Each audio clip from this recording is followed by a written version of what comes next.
Sometimes a sexy character can add an important element to a film, but sometimes we just have to ask, is it really necessary?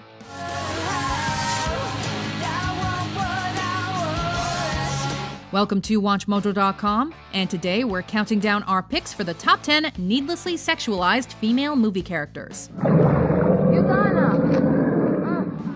For this list, we're looking at those big screen characters that were sexualized really for no reason. We're limiting our list to females, as the males deserve their own list. If that's a transform there from the Battle of Chicago, I need to know how it works. We're excluding those characters that assume the classic femme fatale role.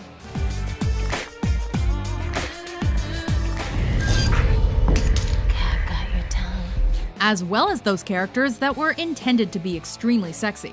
Come on, Roger, let's go home. I'll bake you a carrot cake. Number 10. Lilu, the Fifth Element. Lilu? Sure, if we were building a woman, we may choose to model it after Mila Jovovich too. But this isn't weird science. In this sci-fi action flick, Jovovich plays Lilu, one of the supreme beings in the universe. Me, Fifth Element. Supreme being. Her main two outfits consist of a series of bandages that reveals more skin than they cover up, and a crop top with tight pants and suspenders that wrap around the crotch. Sorry, I forgot about the auto wash. We get that you need a sexy female lead to play alongside Bruce Willis, but did her character really need to strip naked in front of everyone? I'd like to take a few pictures. Number 9. Ginger Knowles, Swordfish. I'm not what you think I am. This entry makes our list for one main reason: Halle Berry's topless scene. Morning. You mean afternoon? Sure, we're assuming audiences weren't complaining that they got to see Halle Berry topless, but was this really the movie that she should have done it in? The scene seems out of place with the rest of the film, an action crime thriller about a computer hacker. And critics complained that the moment was only added to give Swordfish more buzz. Pretty shitty day so far, but it looks like it just got worse. At least she was paid an extra $500,000. You don't like the situation? Walk away. Number 8. Christmas Jones, The World Is Not Enough. I pulled the plutonium out of the one inside. You can detonate the triggers now. Bond girls are supposed to be sexy, and are often overly sexualized. We get that. But The World Is Not Enough goes too far with Christmas Jones. Don't bother. Not interested in men. Take my word for it. She's a nuclear physicist who is tasked with assisting Bond on his mission to prevent a nuclear meltdown. Always wanted to have Christmas in Turkey. This character certainly could have provided more depth to the film than Bond girls of the past. That is, if she hadn't been played by Denise Richards. I thought Christmas only comes once a year. Richards, who won a Razzie for her performance, claimed that she liked the role because the character was brainy. So isn't it time you unwrapped your present? Maybe they should have chosen an actress who actually fit that description and isn't more known for being a wild thing instead. Number 7. Loana, 1 Million Years BC.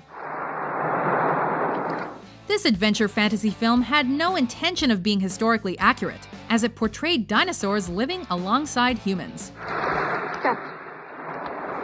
That may be more believable than the appearance and attire of Loana, however, played by the stunning Raquel Welch.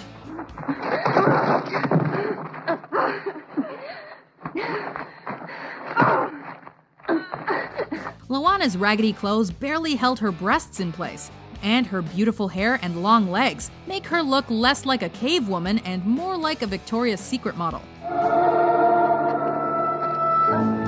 If you ask today, barely anyone would remember the plot of the film, but the majority of people would be able to recognize the iconic pinup poster.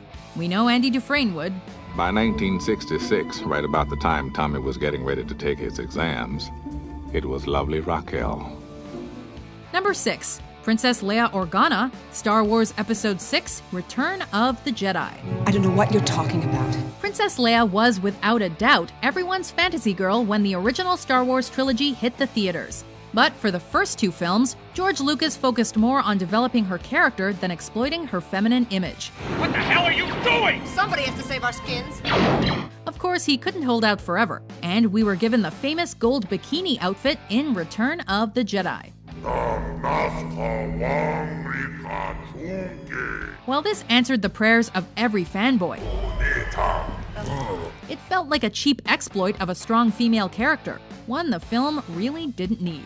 Come on, we gotta get out of here. Number 5. Natasha Romanoff, Black Widow, The Avengers. Who are you? Natasha Romanoff? Female characters in comic books are often exploited for their sexuality and depicted with large breasts that are barely held in by skin-tight leather outfits. Well, I made a name for myself. This is no different with Black Widow, also known as Natasha Romanoff. Gentlemen, you may want to step inside in a minute. It's gonna get a little hard to breathe. While the Avengers did seem like they toned down her sexuality a bit from the comics, they still gave her a tight leather number that seemed quite impractical for fighting aliens.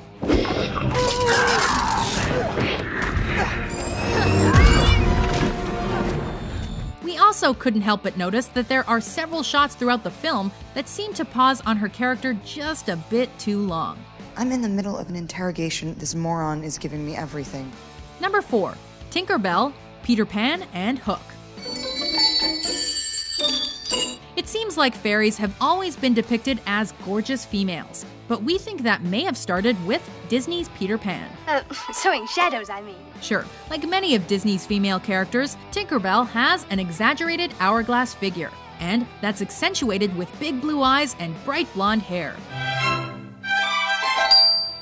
We draw the line at her skimpy green dress, however, in that it barely covers anything.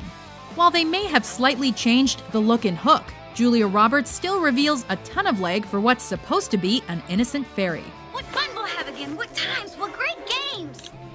Number 3. Lara Croft, Tomb Raider. I woke up this morning and I just hated everything. We place more of the blame on the video game industry than the filmmakers for this entry, but that doesn't make them any less guilty. And a lady should be modest. Yes, a lady should be modest. They had a chance to focus more on the intelligent and athletic side of the English archaeologist adventurer, but instead cast Angelina Jolie and made her wear a skin-tight top and short shorts. Stop!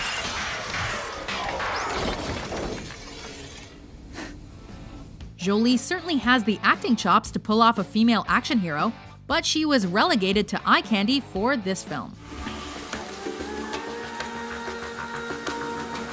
Number 2.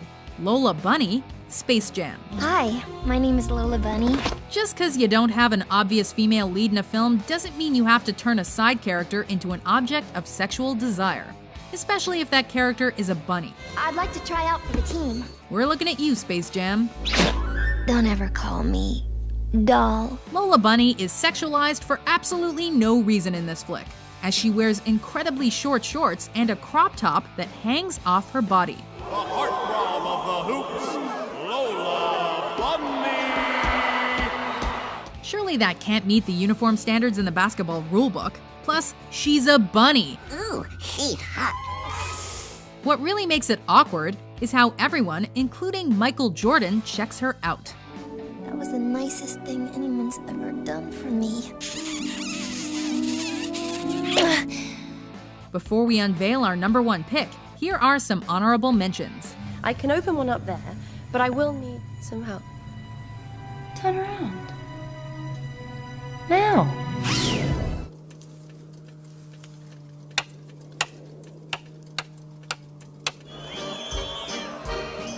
Look at that disgusting display. Yes, sir.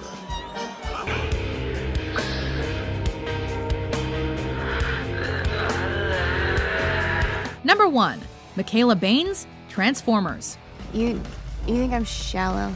We get it. Megan Fox is hot. She also plays a character that's supposed to be in high school, which makes her the definition of jailbait in this film. It looks like your distributor cap's a little loose. While Michael Bay similarly over-sexualizes Rosie Huntington-Whiteley in Transformers: Dark of the Moon. Got it? Yes. See what I tell you? It's the bunny. At least her character was of legal age. Look at the curves. Elegant, isn't it? Beautiful. Did Michaela Baines serve any purpose other than being a legal eye candy for the audience? Oh, God, I can't even tell you how much I'm not your little bunny. Remember that next time you look at the poster on your wall of her leaning over the car hood. You've got a high-rise double-pump carburetor. That's pretty impressive, Sam. Double pump? It squirts the fuel in so you can go faster. Oh. Do you agree with our list? It's all just a business. Who do you think is the most needlessly sexualized movie character? I'll deal with you in a minute. For more exciting top 10s published every day, be sure to subscribe to WatchMojo.com. A new world to call home.